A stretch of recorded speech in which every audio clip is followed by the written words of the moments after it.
Welcome to the session number 13 of Patanjali meditation.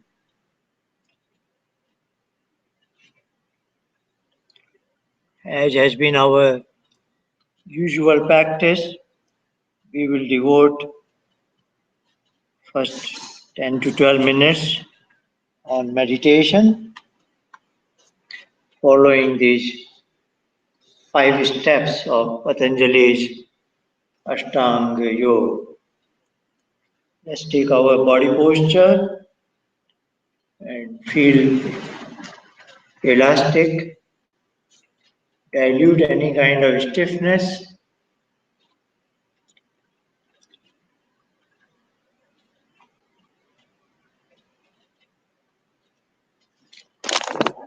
Devote first 2 to 3 minutes on deep breathing, abdominal diaphragmatic breathing.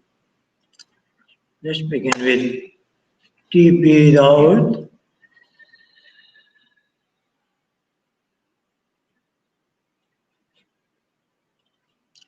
Hold the breath out.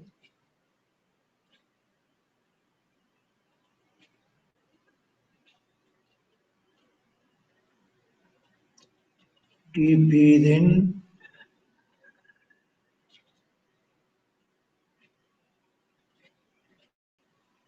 Hold the breath within.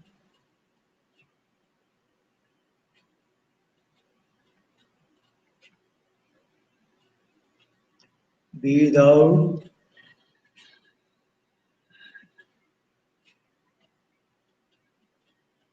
Hold the breath out.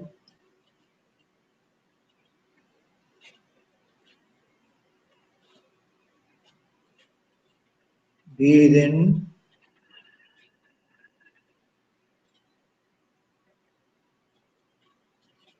Hold the breath within.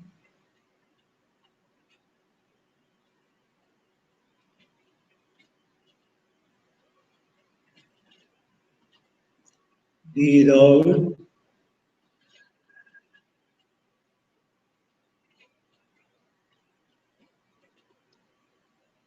Hold the breath out.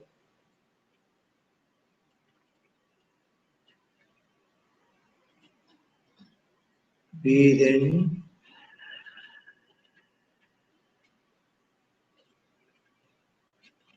Hold the breath within.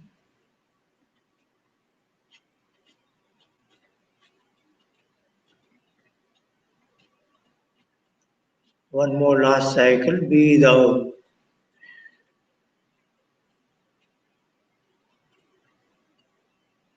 Hold it out.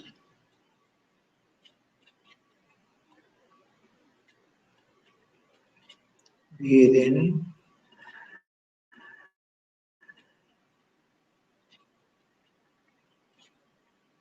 Hold it within.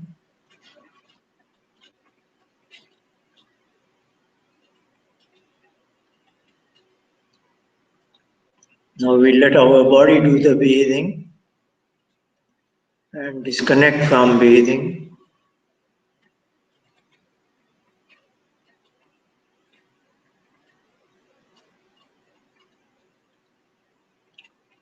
We instruct our mind with the code word recited 5 times together.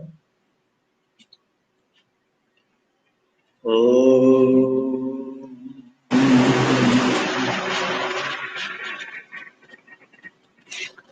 Om.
Oh, gradually open our eyes.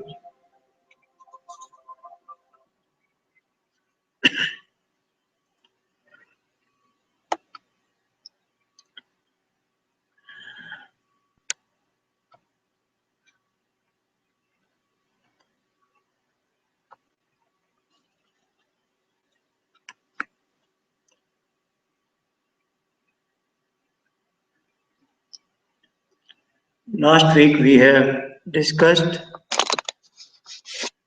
what Patanjali meditation leads to transformation in mind, thereby altering the entire personality. It has the potential to bring natural person out of this regular practice of meditation. You just naturally become what you are. Otherwise, nowadays, there are hundreds of books on self improvement, self development, emotional intelligence. There are varieties of books on body, mind, soul, and how to improve somebody's personality. If you read a book, 100 pages, 150 pages, it's all very motivational, very inspiring. You pick up a few thumb rules also, but in real life, when that situation arises, it is not necessarily possible that you will remember all that and then you will react according to that. But of course, with practice, you can assimilate a number of ideas that book is talking about. That is one approach, therapeutic approach, or whatever you call it. But Patanjali meditation is a very powerful approach in the sense you don't have to be aware of your shortcomings. You don't have to be aware of a formulation, how to go from personality A to personality B, which is the desirable personality you want to get across to. But simply by practicing Patanjali meditation, your mind is restructured, is washed out and serviced to take away all those shortcomings, and you become the desirable personality B, where you don't have to remember, you just behave naturally, and now naturally you are a natural person. So these are the concepts, very powerful concepts we have discussed, and that's where we emphasize that mindlessness, a step beyond mindfulness. So when you are disconnect from your mind is washed and serviced. Just like you can get your car washed and serviced only if you are disconnected from it, you are not using it. Then only an expert mechanic can handle it. So that's why we give so much of emphasis on empty mind, blank mind, void of thoughts. But we have discussed many times, it is a large gray area, but as long as we are on the right direction, progressing with daily practice, we are going to benefit in that manner. Today we want to talk about what is happiness or absolute happiness. Of course, in our initial sessions, we have been saying what all benefits we can obtain from Patanjali meditation. A good relationship with our mind, which is an instrument for us. Otherwise, a common man, his identity and his mind has become two in one. So we create that separation and a better relationship, a more authority over mind, so that I can apply my mind with minimum distractions, go to sleep with ease. And then also we have seen through the process of meditation, we have more relaxed and calm mind and transformation. So many things we have seen. But now as we are in our 13th session, I'm sure many of you will be able to relate to what we are going to discuss today. That in those moments of meditation, you are likely to feel good and a slightly out of the world experience. Theoretically, that is possible, and that is what we should and we can look forward to. Let's build up this. The origin of this is a Sankhya statement in Sankhya by Kapil, Samadhi Sushupti Moksheshu Brahma Rupata. So what he's saying is, in deep sleep I am out of the world, and we know it. When we come out of emerge from deep sleep, we feel so good.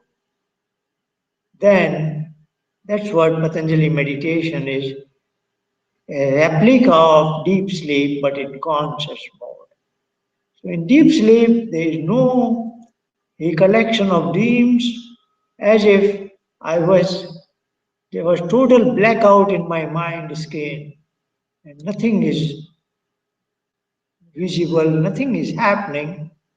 That's what again coming back to the mindlessness. Absolutely nothing happening in my mind scan. That is the starting definition of Patanjali's Yoga Chitta Vritti Nirodha. The Chitta, the inner mind scan, is void of absolutely anything that could have been happening there, wanted or unwanted, anything that could appear on my mind scan, there is absolute total cessation of that. Of course, it is a long way to go, but we are marching ahead in that direction. And as we approach that point, transformation in mind is possible. And now we are seeing today that that brings us to a feeling that I am feeling very good. And what is the philosophical basis of that? And why does that happen? And how to harness that potential? That's what we are discussing today. So today we are asking, can Patanjali meditation improve the overall quality of my life? After all, we are here for a certain number of years. We want to enjoy life. Firstly, we want to be away from any pain and suffering, misery. And if we have nothing painful, then I want to have some source of pleasure, happiness, calmness, inner satisfaction. We don't know exactly what we want. But we want to improve whatever is my today's quality of life, I want to improve it better. Can I make it my life a more enjoyable experience? And how Patanjali meditation can deliver that. So we are devoting 3 slides in discussing what is so-called pleasure. And of course, even an animal and bird go through the pleasure and pain as we go through. And they also instinctively want to get away from anything painful and, if possible, go towards a source of pleasure. This much is common between us and the animals. But today we are asking, is there some unique feature in human life? These unique features are very important in today's world because the mainstream thinking is we are another species like other millions and billions of species. By evolution, we have become another species. We are all same more or less, and that's what genome mapping is saying. Patanjali's philosophy doesn't deny that. Yes, our body frame is made of same building blocks. So DNA wise, there can be a lot of similarity in genome maps. But still, we want to say that there are some very unique features of human beings. Of course, one of them is We ask all these wonderful, difficult questions, riddles, where we came from, where will we go, and what to do in this. But one unique feature is we want to do meditation. Spend a few moments in our conscious phase when we could be alert with our body and mind. Knowingly and consciously, we want to withdraw our consciousness from the instruments of body and mind and disconnect, delink from them. That's what meditation is. We are not aware of any animals or birds who would be interested in that. That is a uniqueness. But today we are looking at one more unique feature of a human being in the direction of in the discussion on pleasure. But let's look at the first degree of pleasures. They are derived from five senses. They are called as sensual pleasures. For example, I enjoy eating a particular dish, ice cream, or whatever it is. So we are looking at some features associated with what is called sensual pleasures, which is very important. But we notice that there is a huge element of subjectivity.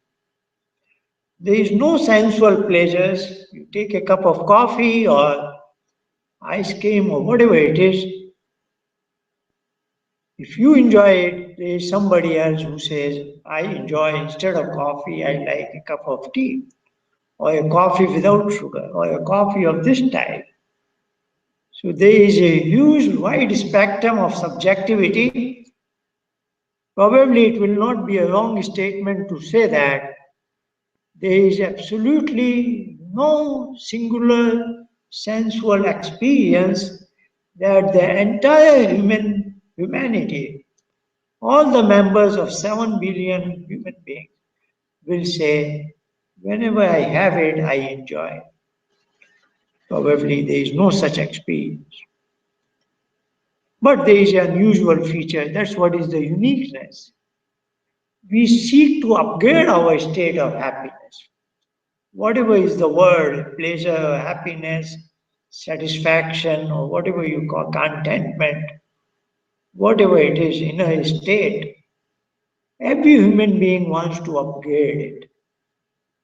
And that is a unique feature in the sense, if I imagine a dog, for example, there is a dog living with a family, it's a well to do family, they have provided dog with the food, even a dog house, maybe even an air conditioned house. Yesterday I was in a family, their dog is has a small room for itself and that is air conditioned because the temperature is getting so warm. So all sorts of things, maybe even a mate, male and female, or whatever one can imagine or dog can. There is a point beyond which at least we cannot imagine how we can improve the quality of life of a dog. Probably a dog is also not aware of it. It is a point of saturation. You take it a dog, elephant, camel, cow, or whatever it is. Beyond a point, they cannot imagine how can they improve the quality of life. As opposed to this, we human beings are very, very different. Even a multi-billionaire who can almost buy anything that he wants, still he won't claim he is the happiest man in the world. Every human being aspires to raise his level of happiness. There is something is troubling him. If not the lack of scarcity of commodities, if he is very wealthy, something else, the family relationship is not good, or the children are not doing exactly the way he would want it, expect it, or there is a problem, or we are always worried about what is happening in Syria, Iraq. When we see the newspaper, so many people die. that also disturbs us. So one way or another, every human being is inflicted with something, some shortcoming, something is missing in his life. Deep inside there is a vacuum, and every human being wants to upgrade it. Sometimes he may not himself be knowing where is the thing that he is searching for. He may not be aware of. Of course, many people go for travel to different places. They do all kinds of new experiences. They come back, and it is again that sense of vacuum within it. That is a very unique feature of a human being. We don't have an idea that there is a saturated state. We have no idea, yet we want to achieve that. Then there is a question: is there a finality? Could there be such a saturated state? Maybe there is no such state, and our life is mere like going after one source of pleasure to another, unending journey. Could it be like this? That will not be a very good possibility. Let's look at it. In this slide, I try to answer that there must be a final point, a saturated point. Otherwise, this entire world is a faulty design, which it is not. That's what I bring out in this slide number 2. If all human beings need something, there is a universality, then it does exist, isn't it? If we all become hungry, food is available. If all become thirsty, there is a source of water. For our survival, we need air. Indeed, we have seen a wonderful design in our previous session. For our survival, we need in a ascending order food, water, and air. Without food, I can survive 3-4 weeks. Without water, 3-4 days. But without air, not even 3 to 4 minutes. That's how they are so essential. And the availability so wonderfully correlates with it. If I cannot live without air, I have to go nowhere for air. It is there everywhere on the surface of the earth. For water, I don't have to make that much effort as I have to make for food. There is a wonderful correlation on the necessity and ease of availability, they correlate.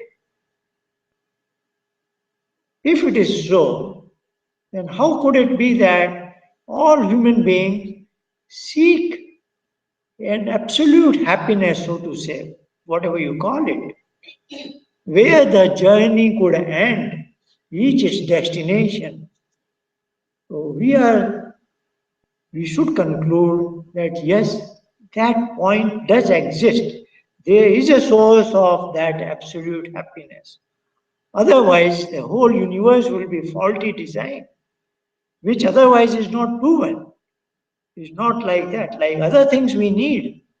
If the need is genuine, that need can be met. If this need is genuine, which it is, because every human being has that sense of vacuum, there has to be a mechanism, a dipole, a source that can fill up that vacuum. That must be there. So theoretically it must be there, and that's what Patanjali meditation attempts to do it. That's the beauty of this whole philosophy. So continuing with this discussion on the uniqueness of human life, we can assume at least, prima facie, that that must be reachable, provided we make the right effort. Otherwise, human life will be a mirage-like experience, which is not a sensible possibility, because otherwise it's a wonderfully well-designed world as we see it. Let's look at it in a tabular form. What are our possible states? For a common man, there are basically three states, but for a practitioner of Patanjali meditation, we are writing four states in the column 1. So, what we see in the row is body, mind, and soul. These are my instruments. This is me who is finally get the taste of pleasure and pain. That is brought to me by body and mind. Insofar as the typical sources of experiences are concerned. So I am in state number 1, wakeful, when my both instruments are functioning, body and mind. Like at this point, we are alert through body and mind. I am speaking, you are listening. And when we are in this kind of state, our experiences can bring us to pleasure as well as to pain. There is a wide duality and in between, in different states. This is a pendulum going, swinging from one extreme to another extreme. Somebody is more on the pleasure side, somebody is more on pain side. We know all this, we don't have to discuss at length. This is all we are aware of. Then we have another state, kind dream state, when body is non-functional, inactive, but mind is active. Then also there is a duality, wide spectrum. We could call it pleasure and pain, or we could call it as state of mind being peaceful or very agitated and disturbed. Sometimes we have had dreams also, almost like called as nightmares. It was not real. When we come out of it, we realize it was not real experience. But during those moments, it was as if we are going through that nightmare. It can be a very, very disturbing affair for some people. Then we have another third state. I have mentioned here sleep, but I will say it is sound sleep, deep sleep. What in Patanjali's literature they use the word sushupti. Supt is sleep, su is a prefix with very high level, proper level, high grade. So this is deep sleep when there are no dreams. So body and mind are thoroughly inactive. Of course, here I put a question mark here because during the moment I am in sleep, I have no awareness. I have no real time feeling of pleasure or pain. I am in a blackout in our that fist in the thumb in the fist model. I am this thumb enveloped by my mind. That is my instrument, and I that is working when I am awake as well as when I am dreaming. But now there is a absolute blackout in the sense there is absolutely nothing that appears on my mind scale. Who has caused it? How it has been caused? We are not going in those details.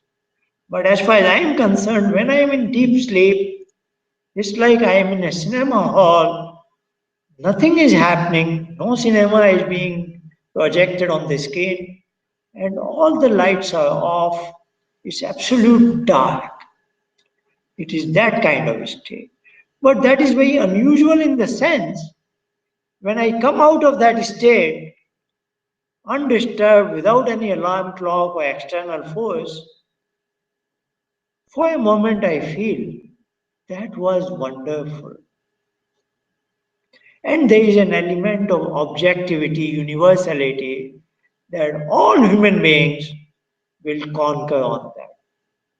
That was the genius of Kapil, predecessor of Patanjali, who noticed that out of millions of billions of life experience, where there is element of subjectivity. Somebody will say, I enjoy it, somebody says, I don't enjoy it. Here is one experience, the deep sleep, where there is absolute concurrence. Everybody says, I enjoyed it, that was good. And now, that philosopher motivates us to create a replica of this state, and that's what we call deep meditation. Meditation is also, as I have been saying, is a wide gray area, but more you are on the one extreme of deep meditation, which is a replica of deep sound sleep, you are bound to say, in those moments I felt good. And I'm sure some of you are now nearing to that or have a distant taste of that point that you feel, I am in deep meditation. My mind is relatively blank, but also it makes me feel good. This is a very powerful statement. For a Patanjali meditation practitioner, that it will empower you with great sense of confidence, because now you will be able to say that to feel good, for a peace of mind, or for that absolute happiness, I don't have to be dependent on anything outside. I don't need any object. I don't have to be close to any other human being of my own. I can sit in a corner and reach to that source of absolute happiness. That is a very powerful statement. And as we are getting to know it, understand it better and better, it can help you see the world around you in a very different manner and feel good from within. Now you are empowered with a source of happiness within you. You just have to disconnect from the outer world to be with it. Otherwise, for a common man, the challenge is to connect to different that he has perceived, his own perceived objects of pleasures, another human being or another object. His happiness is coming from connection with external things and persons. But for Patanjali meditation practitioner, happiness is derived within you as you disconnect from the external world. So that was our discussion today on absolute happiness. I hope as we are coming towards the end of the course, you will be able to appreciate it, that you are equipped with a very powerful technique. It is for you to devote your time and energy on it so as to master it. And then, and because now we are in 13 weeks, if not fully, you are definitely, you have a sense of all this, that yes, it makes sense to you. Maybe you have to walk a few more steps. And that will definitely come, as we say.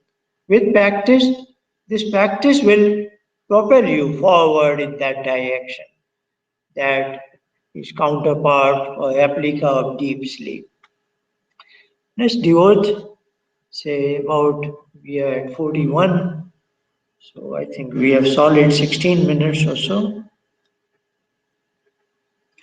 So I will say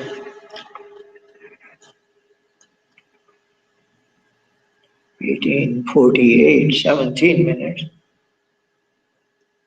Let's devote to Patanjali meditation. You are aware of meditation loops.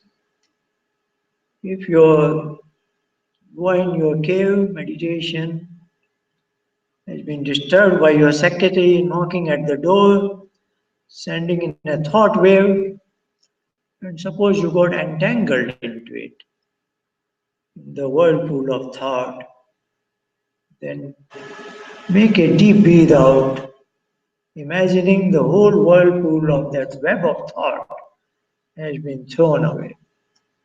Step number two, not doing a lot of breathing cycles, just one deep breathe out. Then again instruct your mind with Om. And again look at your forehead.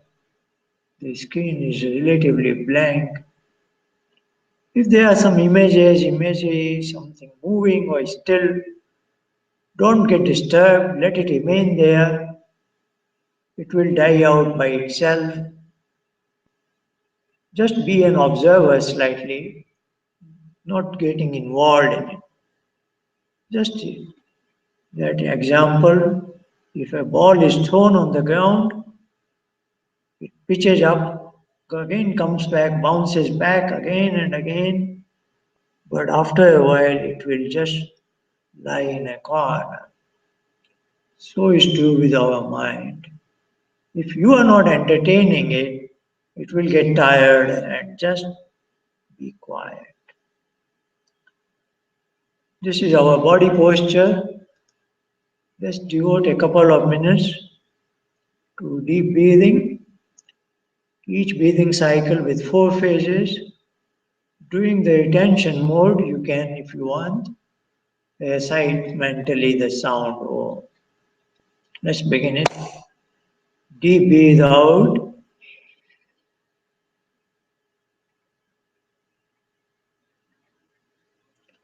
O.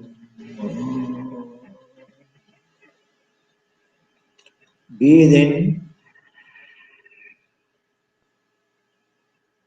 O.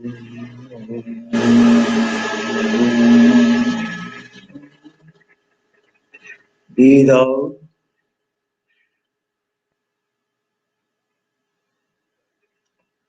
O.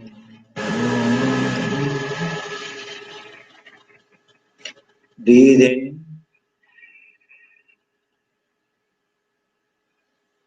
O.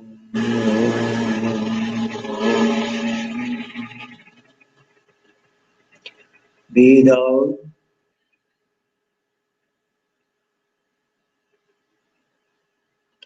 O.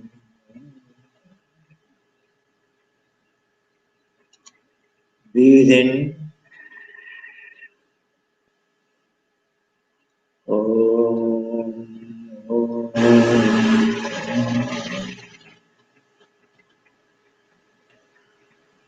Breathe out.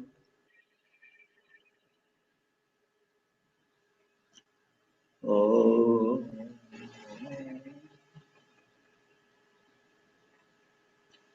Breathe in. O.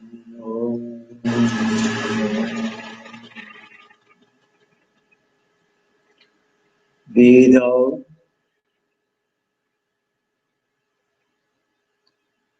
O.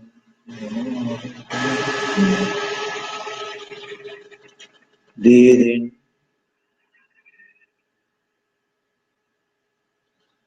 Om. Om.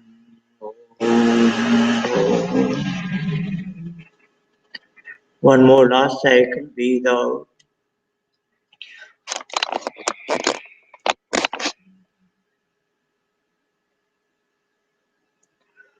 Om.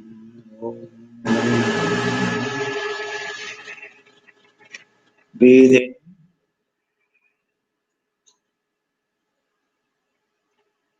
Om.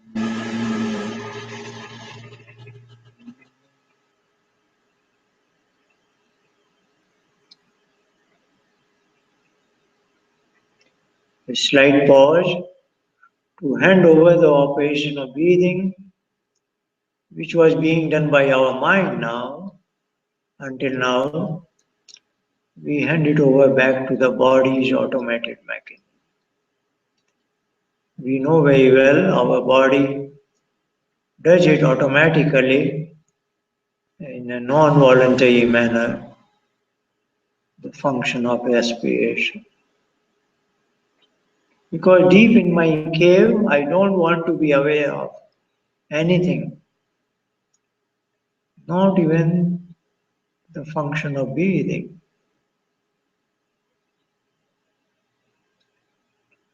Now we instruct our mind with the sound code word 5 times together.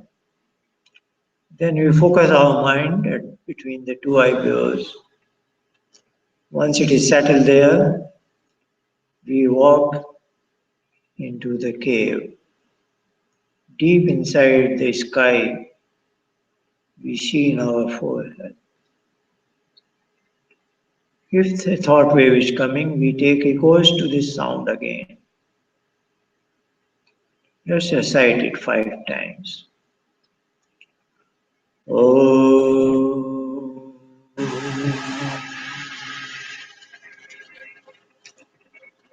oh,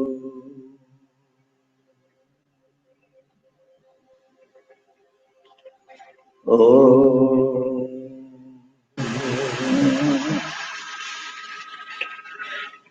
oh,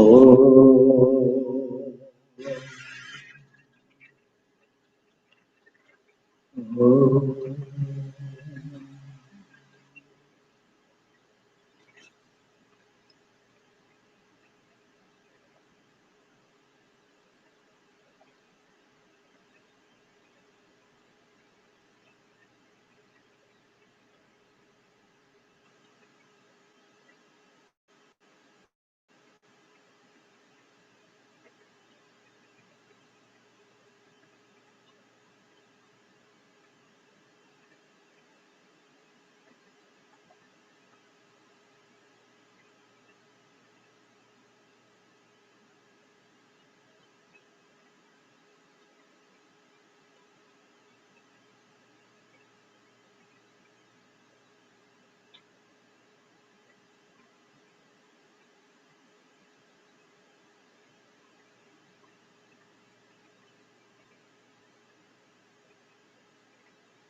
Oh, let's casually open our eyes.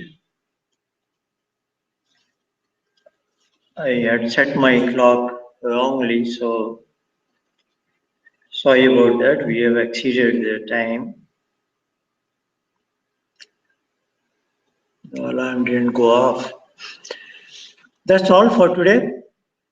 We will continue to proceed through the session next week. Meet again next Wednesday.